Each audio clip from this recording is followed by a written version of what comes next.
मैंने recording start कर दी और हम स्टार्ट कर रहे हैं। ठीक है। नमस्कार, आदाब। फ्रीडम एक्सप्रेस पर आपका बहुत बहुत स्वागत है और मैं हूं रविंद्र कुमार। अगले साल यानी 2021 में पश्चिम बंगाल के चुनाव होने हैं। उसे लेकर के बीजेपी ने अपना प्रचार अभी से शुरू कर दिया है। वहीं टीएमसी भी लगातार अपना प्रचार प्रसार पश्चिम बंगाल में कर रही है। दोनों ही पार्टियां एक दूसरे के ऊपर आरोप प्रत्यारोप कर रही हैं और जो आरोपों का दौर है वो लगातार जारी है। इसी के बीच में पश्चिम बंगाल को लेकर के जो देश के जो वरिष्ठ पत्रकार हैं उन्होंने भी अपनी राय देनी शुरू की है।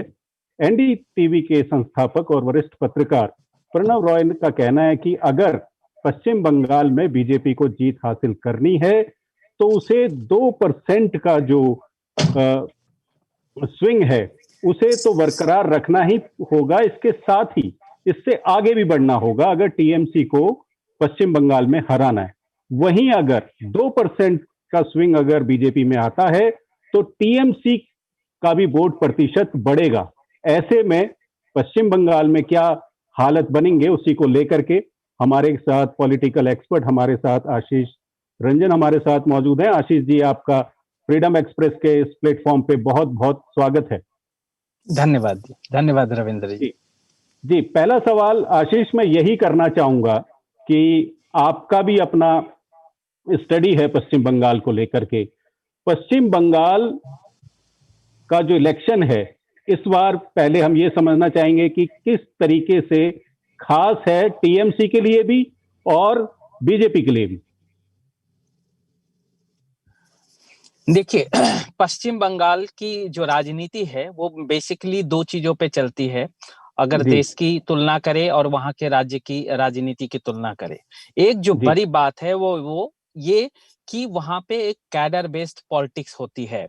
चाहे लेफ्ट का 34 सालों का राज्य हो, चाहे कांग्रेस के कैडर हो जो बाद में तृणमूल के अलग ममता बनर्जी के द्वारा तृणमूल की पार्टी बनने के बाद बहुत सारे बड़े पैमाने पे कैडर तृणमूल में गए और उसके बाद 2011 से जो तृणमूल का भी डोमिनेंस रहा हो और जो नया इमरजेंस है बीजेपी का, ये सभी पार्टियां कमोबेश एक कैडर बेस्ड पार्टी है। पश्चिम बंगाल की राजनीति अपने आप में महत्वपूर्ण है।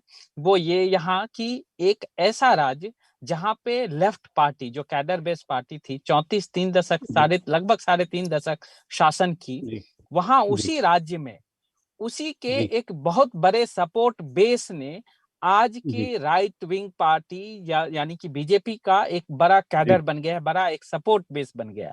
और जो असली लड़ाई है जो एक दो cadre based party Trinamool Congress और बीजेपी के साथ है। इसमें एक जो महत्वपूर्ण बात दूसरी ये है कि पश्चिम बंगाल की राजनीति में जो वहां के लोग हैं, जो वहां के मतदाता हैं, पॉलिटिकल पार्टीज को समय देते हैं, उनको उभरने में भी और उनको सरकार में बनाए रखने की भी। लेफ्ट को लंबा समय दिया, तृणमूल को 10 साल दिया उन्होंने। अब सवाल यह है कि क्या वो इस बार बदलेगी। जो 2019 का लोकसभा चुनाव है उसका कमोबेश अगर रिजल्ट का मुआयना के आयाम देखें, जिसका जिक्र आप थोड़ा बहुत प्रणव राय जी के एनालिसिस में भी कर रहे थे, वो ये है कि एक तरीके से बहुत बड़ी हलचल का इंडिकेट कर रही है। वो चुनाव किस करवट लेगी इसके लिए हमें थोड़ा सा और देखने की, थोड़ा इंतजार करने की जरूरत पड़ेगी। बिल्कुल आशीष जी, जैसे 2019 के जो विधानसभा चुनाव उसमें हुए थे, 2016 के चुनाव पर अगर नजर डालें तो जो टीएमसी है वो 211 जीती और 2019 की बात करें तो 164 सीटें वो जीत करके आए। तो 47 सीटों का हेरफेर थोड़ा सा रहा। इसी तरीके से अगर बीजेपी की बात करें तो 2016 में 6 सीटों पर जीती, 2019 में 121 सीटों पर जो है बीजेपी जीत करके आई, यानी कि 115 सीटों का फायदा बीजेपी को हुआ। इसी तरीके से अगर लेफ्ट की बात करें तो वो 33 सीट पर थी 2016 में, 2019 में खाता भी नहीं खुला, 33 सीट का नुकसान रहा। कांग्रेस 44 पर थी, 2019 में 9 सीटों पर हुई तो 35 सीटों का घाटा था। अगर कुल मिलाकर के देखें तो टीएमसी और बीजेपी की अगर बात करें 2019 की अगर हम बात करें तो बहुत बड़ा आंकड़ा नहीं है। जो फाइट है वो करीब होती हुई दिखाई दे रही है, लेकिन ये बात भी सही है जैसे आपने कहा कि कैडर बेस इलेक्शन होता है, तो इस बात का असर कुछ पड़ेगा इस बार के इलेक्शन में? ये बहुत असर पड़ेगा। देखिए, पश्चिम बंगाल की जो राजनीति है हमेशा से बाइपोलर रही है। बाइपोलर कहने का जी। सेंस है कि दो पार्टियों या दो ध्रुवों के बीच में टक्कर रही है, सीधी सी टक्कर। अब आप जी। इसको इस तरीके से देखिए कि 2019 के जो लोकसभा चुनाव हुए हैं उसमें जी। डायरेक्ट फाइट टीएमसी और बीजेपी के बीच रही। यानी कि कांग्रेस और लेफ्ट पार्टी जो जिनका गढ़ का भी रहा करता था बस पश्चिम बंगाल में, जी। वो बिल्कुल ही, उसको ठेठ भाषा में कहे तो मटियामेट हो गई। तो यानी जो जी। लड़ाई है वो बिल्कुल तृणमूल कांग्रेस और बीजेपी के साथ है। अब जो जी। बात ये है कि जो देखनी सीटों का आप आंकड़ा देखेंगे तो ये बात सही है कि लगभग 47 सीटों का नुकसान, मतलब लीड खो दी। आशीष जी, अगर अगर अगर अगर वोट परसेंटेज की भी बात करें तो टीएमसी का भी वोट बैंक बढ़ा है और बीजेपी का भी। बीजेपी का तो 11 से 41% होता है, वहीं टीएमसी का लगभग जो 45% का आंकड़ा है उतना ही रहता है। तो क्या इसमें भी? 44%। जी। तो जी 45 और बिल्कुल। 44। जी, जब बाइपोलर इलेक्शन होंगे तो वोटों का जो बिखराव है वो बंद हो जी। जाता है। यानी कि जो वोट है सिमटने लगते हैं दो पार्टियों में या बाइपोलर कंटेस्ट में। तो आप जी। मोटा मोटी देखिए, टीएमसी का 44% और बीजेपी का 41%, इन दोनों को जोड़ दिया जाए तो अपने आप में 85% वोट बन जाते हैं। अब जो जी। असली खेल है 2022-21 के जो 21 का। विधानसभा चुनाव होने वाले हैं वहां पे, उसमें असली खेल ये है कि यहां से इन दोनों पार्टी में से कौन कितने और वोट, यानी कि लेफ्ट पार्टी के और कांग्रेस के खींच पाते हैं।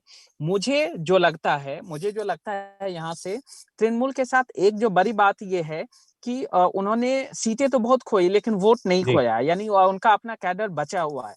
लेकिन बावजूद इसके तृणमूल को अगर इस बार फिर से अपनी सरकार बचानी है और बनानी है वहां पे, तो उनको 45 के ऊपर जाना पड़ेगा वोट शेयर, क्योंकि दो जी। ध्रुवीय राजनीति में 45 कम से कम वोट शेयर पे हमेशा एक खतरा मंडराया रहता है।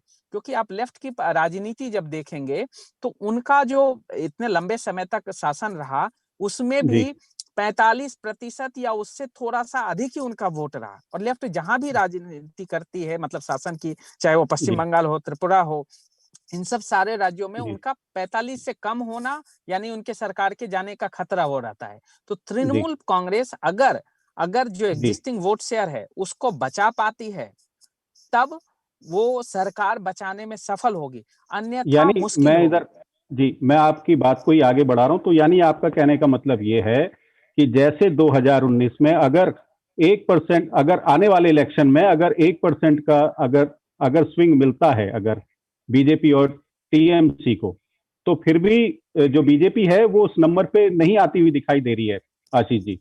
अगर दो जी परसेंट आता है तो 155 और 130 का आंकड़ा बनता है, यानी बिल्कुल 155 बीजेपी और 130 टीएमसी। और अगर ये होता है तो इसके साथ टीएमसी का वोट बैंक भी बढ़ता हुआ दिखाई देता है।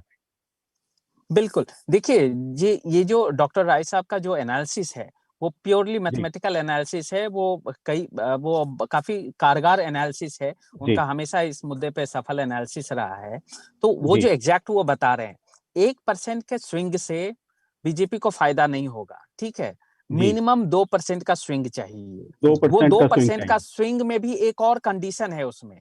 वो कंडीशन जी। ये है कि सिर्फ 2% का स्विंग, सिर्फ ऐसा नहीं कि बीजेपी को 2% का स्विंग दो मिले परसेंट का और चाहिए। टीएमसी वहीं पे रहे। अगर टीएमसी जी। वहीं पे रहे, 44-45 पे भी रहेगी, तो भी सरकार में उतना बड़ा खतरा नहीं होगा। मतलब बहुत ही क्लोज इलेक्शन हो जाएगा, सीटें बहुत जी। आसपास हो जाएंगी। क्योंकि टीएमसी का 2% नेगेटिव स्विंग होना बहुत जरूरी है अगर जी। बीजेपी को सरकार बनानी है।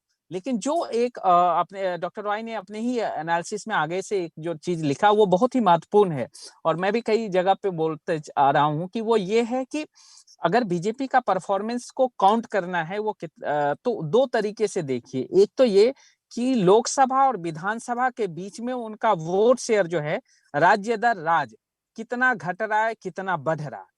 जी दूसरी जो बड़ा इंडिकेटर है बीजेपी की सफलता और असफलता को चेक करने के लिए, वो ये कि बीजेपी वहां रूलिंग पार्टी है या वो एक चैलेंजिंग पार्टी है। जी बीजेपी के साथ फेवर में ये रहता है कि जहां भी वो एक चैलेंजर होते हैं, वहां पे उनका एक बेस जो है वो बढ़ता ही जाता है, वो घटने की संभावना कम रहती है। लेकिन जैसे ही वो लोकसभा से विधानसभा में आते हैं, तो उनका एक एक जो मोटा बेस है, मतलब दहाई के आंकड़ों में पिछले कई चुनावों से वो गिरते आ रहा है। तो बीजेपी के लिए जो सबसे बड़ा चैलेंज है वो ये बीजेपी और इनफैक्ट तृणमूल कांग्रेस के लिए भी इस बार के जी पश्चिम बंगाल के विधानसभा चुनाव में वो ये कि वो जो उनको वोट शेयर मिला है उसको कितना रोक पाते हैं। जी बढ़ाने की बजाय रोकना जो है ये बहुत महत्वपूर्ण है, क्योंकि याद रखिएगा कि जहां भी पश्चिम बंगाल में सत्ता परिवर्तन के लिए रूलिंग पार्टी को 5 से 7% वोट का लूज होना बहुत जरूरी होता है। चाहे वो जी जो 2011 में लेफ्ट पार्टी गिरी, या अगर बाद में भी आप जो भी कहेंगे, क्योंकि जब तक ruling party ruling party vote को का वोट जो का शेयरिंग है नुकसान वो नहीं नहीं, होगा, जी, नुकसान नहीं होता। एक सिग्निफिकेंट चंक, जी 1-8% की बात नहीं कह रहा हूं, ये कम जी से कम 3% से ज्यादा वोट स्विंग उनके खिलाफ में जाना चाहिए। यानी उस पार्टी का तीन जी परसेंट से अगर नेगेटिव स्विंग हो गया तो यानी सत्ता परिवर्तन हो जाएंगे। तो तृणमूल के लिए भी बड़ा चैलेंज ये है कि जी वो अपना मेंटेन करे उस वोट शेयर को, और बीजेपी के लिए बड़ा चैलेंज ये है कि जो राज्य दर राज्य विधानसभा के चुनाव में जो उनके दहाई के आंकड़ों में वोट गिर रहे हैं, महाराष्ट्र में 9 गिरा, झारखंड हरियाणा में 22% गिर जी गए, बिहार जैसे राज्य में जहां पे वो लगभग सरकार लगभग बचा अगर लिए जी वो भी करीब पिछले 11% का आशीष वोट जी, काउंट गिर गया। मैं टोकना चाहूंगा जी, मैं टोकना चाहूंगा बीच में। पिछले अगर जी 6 इलेक्शन की बात करें, 6 राज्यों की बात करें, सॉरी माफ कीजिए, नहीं बिल्कुल 6 अगर स्टेट में जो चुनाव हुए उनकी बात करें, तो उसमें बीजेपी बस उसमें 6% का ही बढ़त पर है वो लगभग। अगर वो बात करें कि वो 6% से ऊपर नहीं गया है परसेंटेज, तो इस हिसाब से अगर देखें तो क्या पश्चिम बंगाल में अगर यही स्थिति रहती है तो सत्ता में आने का रास्ता खुलता है बीजेपी के लिए? नहीं, अगर देखिए 6% नहीं, मतलब ऑन एन एवरेज वो 13% वोट लूज कर रहे हैं जो 2019 के लोकसभा के बाद हुए, ठीक है, जो जी चुनाव हुए हैं। बड़ा सवाल ये है कि बीजेपी एक ही कंडीशन में सत्ता परिवर्तन हो सकता है वहां पे पश्चिम बंगाल में, कि बीजेपी का जो 41% वोट है जी वो बढ़े, घटने पे जी संभावना बिल्कुल नगण्य मुश्किल हो जाएगी, और तृणमूल का जो वोट है वो भी इंटैक्ट रहे 1-2% के आसपास, क्योंकि इसकी बहुत कम संभावना है कि लेफ्ट पार्टी और कांग्रेस जो है कोई बहुत बड़ा चमत्कार कर पाएगी इस बार के विधानसभा चुनाव में। तो उनका वोट शेयर बढ़ने की संभावना बहुत कम है। तो जो जी भी है लड़ाई इन दोनों के बीच में है, तो वो है कि अब दो के बीच की लड़ाई है, जो जितना शेयर पे हमला करेगा, जो जितना अधिकार जमाएगा, उनकी संभावना बढ़ेगी। बीजेपी की जी जो 6.5% की बात जो प्रणव रॉय जी भी अपने एनालिसिस में करते हैं, कि वो जी कह रहे हैं कि ऑन एन एवरेज जो 13% गिर रहे हैं, अगर उसमें से उसका आधा भी गिर गया, 6.5% भी गिर गया, तो फिर जी टीएमसी की लैंडस्लाइड विक्ट्री हो जाएगी फिर से। लैंडस्लाइड विक्ट्री, जी लैंडस्लाइड का मतलब आप समझ रहे 200 प्लस सीटें फिर से आ जाएंगी, जो जी 2011 के 2016 के चुनाव में उनके लेकिन ये पास थी दावा तो 2014 बीजेपी भी कर रही है, ये दावा तो देखिए बीजेपी भी कर रही है कि जी देखिए पार्टियों का दावा करना और एनालिस्ट का दावा करना में दो जी अलग अलग जी मामले बिल्कुल होते हैं। पार्टी, कोई जी भी पार्टी ये नहीं कहेगी कि हम हार रहे हैं जी, ठीक है, जी और कोई भी नहीं करेगी, और जब तक वो ये दावा नहीं करेगी सत्ता में वो नहीं आ रहे हैं, वो जीत रहे हैं, भयंकर जीत रहे हैं, तब तक उनके कैडर नहीं चार्ज होंगे। तो ये तो होता है, जी और इसमें कोई नेगेटिव बात नहीं है, ये हर पार्टी करेगी और वो जी उनका अधिकार भी बनता है और वो उसके लिए उनकी जरूरी भी बनती है, ठीक है। जी लेकिन बीइंग एनालिस्ट जब आप चीजों को देखते हैं तो बहुत सारे चीजों को देखते हैं, लेकिन इन सब चीज आंकड़ों के खेल में एक दो चीजें जो मिस हो जा रही है, या जो मुझे लगता है कि वो एक कहीं ना कहीं वो फैक्टर महत्वपूर्ण होगा आने वाले विधानसभा चुनाव में, वो ये कि तृणमूल कांग्रेस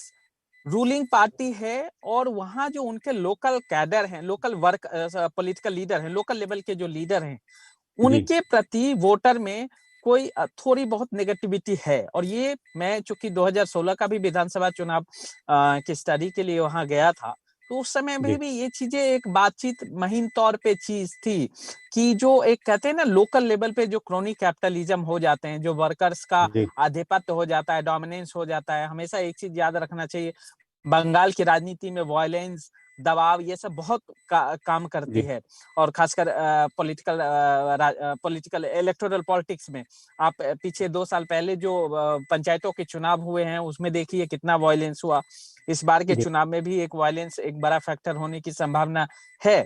तो वो जो लोकल फैक्टर हैं, लोकल जो लीडर्स हैं, उससे वहां के वोटर कितने खुश हैं, कितने नाराज हैं, और वो किस आधार पे अल्टीमेटली वोट करने जा रहे हैं, वो बीजेपी को रोकने के लिए जा रहे हैं या वो जो टीएमसी के जो लोकल लीडर हैं उससे अपने आप को दूर करने के लिए बीजेपी को वोट दे दें। तो ये बहुत महत्वपूर्ण रहेगा इस बार के चुनाव में। तो इसलिए आंकड़े एक पक्ष हैं, उसको दरकिनार नहीं किया जा सकता है, लेकिन जो लोकल लेवल की पॉलिटिक्स है, क्योंकि कुछ एनालिस्ट हैं जो कह रहे हैं कि कुछ तो खलबली है ग्राउंड पे, लेकिन सब कमोबेश इस बात पे डिपेंड करते हैं कि वो अपने कैडर वोट, यानी कि जो कैडर वोट जो पिछले 2 इलेक्शन से, विधानसभा से लोकसभा चुनाव में जो वोट बेस है टीएमसी का, उसको कितनी हद तक वो बचा पाते हैं। जितना वोट बचा पाएंगे उतनी संभावना उनकी रहेगी सरकार बनाने की फिर से। एक चीज और मैं ऐड करना चाहूंगा, वो ये एक बहुत ही हिस्टोरिकल सिग्निफिकेंस है कि बंगाल में सत्ता परिवर्तन तब होता है जब वायलेंस एक एक्सट्रीम पे पहुंच जाए या कोई बड़ा मूवमेंट हो जाए, बड़ा आंदोलन हो जाए।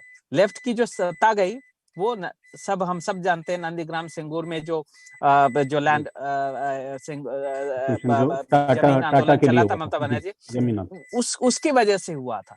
तो एक आंदोलन का या एक वायलेंट एटमॉस्फेयर का होना बहुत जरूरी होता है। सिंपल सत्ता परिवर्तन बंगाल में नहीं हो सकता है, इसलिए कि डेवलपमेंट के नाम पे ये सब चीजों के लीजिए। तो अगर वो कहीं से कोई सिग्नल आ रहा है तब आप समझिए कि स्थिति में बहुत रोमांच आना बाकी है।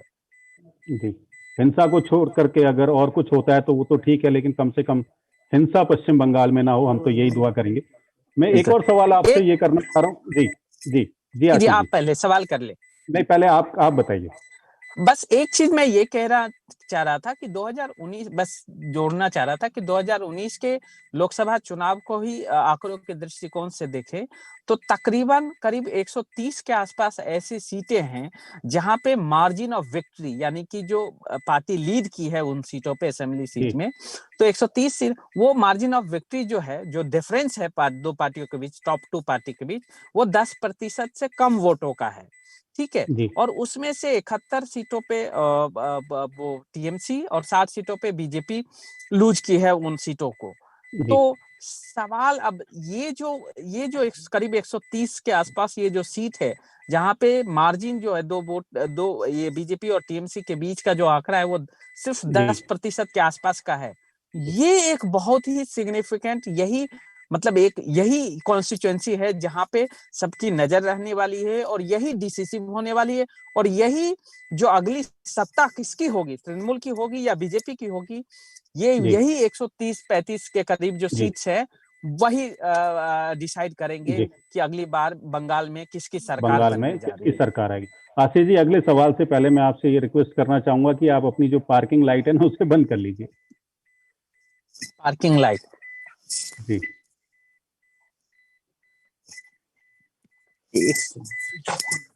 उसकी ना आवाज आ रही है। हाँ, बंद हो गई। 1 सेकंड होल्ड कीजिए। हाँ, अभी आवाज बंद हुई। अब ठीक होगी, अब बंद होगी। अच्छा, अगला सवाल मैं ये करना चाह रहा था आपसे कि एक दूसरे पर आरोप प्रत्यारोप की राजनीति जारी है। उधर जो बीजेपी है वो अपना एजेंडा लेकर के चल रही है। वो कह रही है कि अगर बंगाल में अगर बीजेपी अगर नहीं आती तो वहां का हिंदू खतरे में पड़ जाएगा, वहां का शोषण होगा। दूसरी तरफ टीएमसी का ये कहना है कि जो बंगला मानुष है और उसकी जो जमीन है वो केंद्र के हाथों चली जाएगी, यानी कि उधर केंद्र से वहां शासन होगा। अगर इस परिप्रेक्ष्य को देखें तो क्या बीजेपी ने अपने पुराने एजेंडे पे काम करना शुरू कर दिया, यानी कि बांटो और राजनीति करने वाली जो पहल है वो पश्चिम बंगाल में हो चुकी है? नहीं, ये तो आप भी कह रहे हैं, ये कई खबरें भी हैं और कई जो नेताओं के जो बातचीत है, भाषा, उससे भी पता चलती है। लेकिन इसमें जो महत्वपूर्ण बात क्या है? महत्वपूर्ण बात ये है कि कोई भी पॉलिटिकल पार्टी जो उनकी मजबूत पिच है उस पे जी खेलना चाहेगी, ठीक है।